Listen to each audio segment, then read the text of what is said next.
Quería empezar, igual que lo hice la primera vez que tratamos esta iniciativa en el Pleno, condenando sin ningún género de duda y con total convencimiento cualquier delito de odio, condenando cualquier acción antisemita. Los y las socialistas siempre hemos estado al lado de los que sufren discriminación, sea por género, por raza, por etnia o por religión, sea por lo que sea.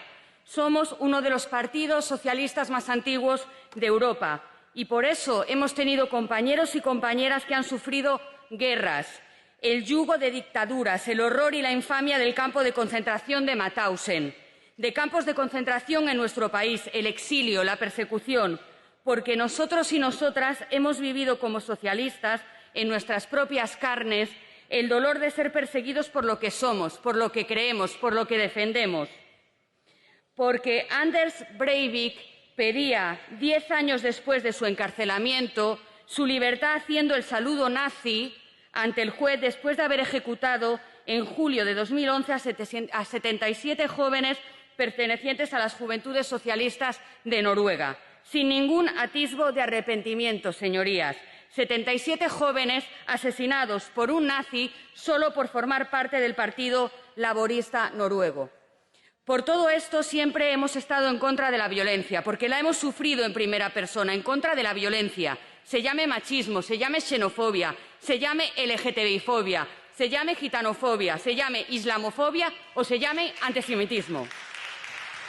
Con relación a la lucha contra el antisemitismo, quiero volver a recordar que fue mi partido el que puso en marcha Casa Sefarad Israel, con el objetivo de acercarnos a nuestro legado judío y con la finalidad de acabar con los estereotipos antisemitas. Por eso, porque entendemos que la discriminación debe de tratarse de manera global, porque la no discriminación se articula como un principio básico de la Declaración de Derechos Humanos, porque creemos en el derecho a la verdad, a la justicia y a la reparación de todas las víctimas, por ser consecuentes, valientes y dar cumplimiento a los compromisos que hemos asumido en esta Cámara, valores democráticos, la libertad, la justicia y el derecho a la diferencia. Es por lo que nosotros, por todo esto es por lo que nosotros proponíamos que se añadiese una mención a aquellas entidades que hiciesen apología del franquismo o defendiesen o exaltasen la dictadura del dictador Franco. Es hora de enfrentarnos a nuestra propia memoria y devolver la dignidad que le robaron a tantos hombres y mujeres en este país, de pagar la deuda pendiente con las víctimas de la represión franquista, de recuperar y difundir el relato de la represión política franquista, el relato de lo que ocurrió, de los que sufrieron parte de nuestros conciudadanos, también aquí en Madrid, víctimas que han sido ignoradas y desatendidas en esta comunidad. La dictadura franquista fue el régimen político más violento de nuestra historia y estableció auténticos mecanismos para la eliminación física de los que consideraba sus enemigos.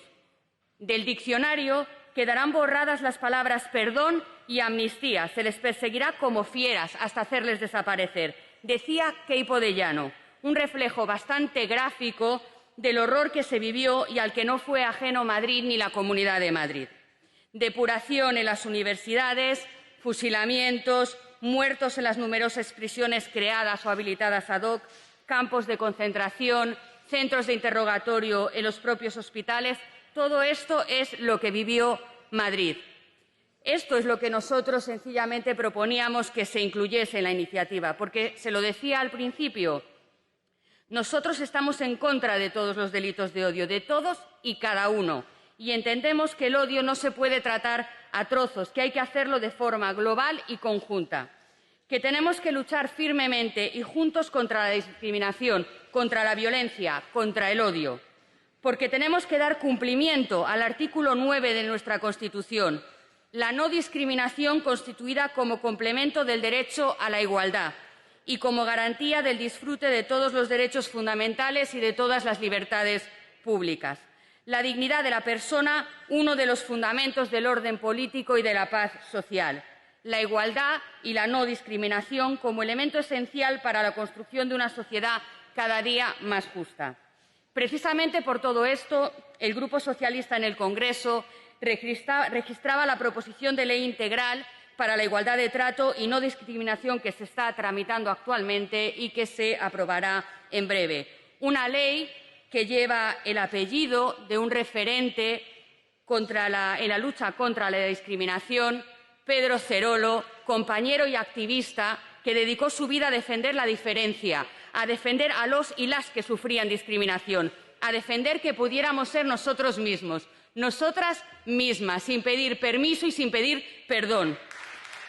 La Ley de Igualdad de Trato es el desarrollo del artículo 14 de la Constitución, citando expresamente como motivo especialmente rechazable la discriminación por nacimiento, raza, sexo, religión u opinión, y prohibiendo la discriminación por cualquier otra circunstancia personal o social. El objetivo claro de esta ley es proteger a toda persona frente a toda discriminación, cualquier tipo de discriminación, y hacerlo también en todos los ámbitos. Se trata de garantizar la igualdad de trato a todas las personas, combatir el racismo, reparar y atender a las víctimas de discriminación, combatir el odio. Esta ley recoge en su artículo 34 expresamente lo relativo a subvenciones públicas y contratación, de forma que cuando esta ley sea aprobada, ninguna entidad que discrimine, fomente el odio, sea el que sea y tenga el apellido que tenga, tendrá acceso a dinero público. Por tanto, cuando esta ley sea aprobada, nuestro país contará con un mínimo común normativo que contenga las definiciones fundamentales del derecho antidiscriminatorio y albergue sus garantías básicas. Esta ley dará cobertura a la lucha contra la discriminación, contra todas las discriminaciones, las que existen y las que están por venir. Los desafíos a los que se enfrenta la igualdad cambian con la sociedad y también deben hacerlo en el futuro las respuestas necesarias. Quería terminar con una cita de una mujer excepcional que me descubrió Pedro Cerolo, Audre Lorde, mujer, feminista, negra y lesbiana.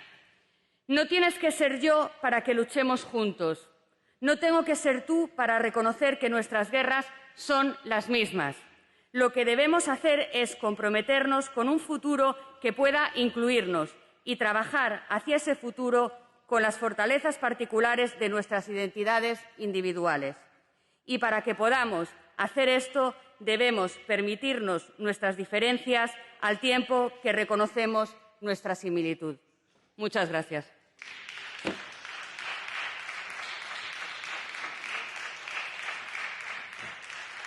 Muchas gracias, señoría. A continuación,